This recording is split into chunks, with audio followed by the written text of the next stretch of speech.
நம்பிக்கை வாக்கெடுப்பின் போது அதிமுக எம்எல்ஏக்களுக்கு பணம் கொடுக்கப்பட்டதாக கூறப்படும் குற்றச்சாட்டு குறித்து உரிய நடவடிக்கை எடுக்க வேண்டும் என முன்னாள் முதலமைச்சர் ஓ பன்னீர்செல்வம் தெரிவித்துள்ளார். தஞ்சை மாவட்டம் பாபநாசத்தில் செய்தியாளர்களிடம் பேசிய அவர், தினகரன் தான் கூறும் கருத்துக்களில் நிலையாக இல்லை என விமர்சித்தார்.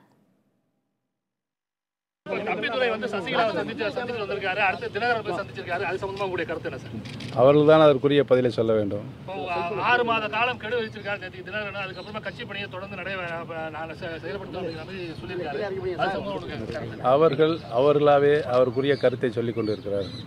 அடுத்தது தமிழக முதல்வர் மீதும் அமைச்சர்கள் மீதும் வழக்கு பதிவு செய்யணும்னு சொல்லியிருக்காங்க. அடுத்தது ஆளுநரும் அந்த சீடியை பயன்படுத்தி இது பண்ணி சொல்லியிருக்காங்க. அது சம்பந்தமா உங்களுடைய கருத்து இருக்கு? சட்டப்பூர்வமான நடவடிக்கைகளை உடனே சம்பந்தப்பட்ட அரசு அதிகாரிகள் எடுக்க வேண்டும் என்று கேட்டுக்கொள்கிறேன்.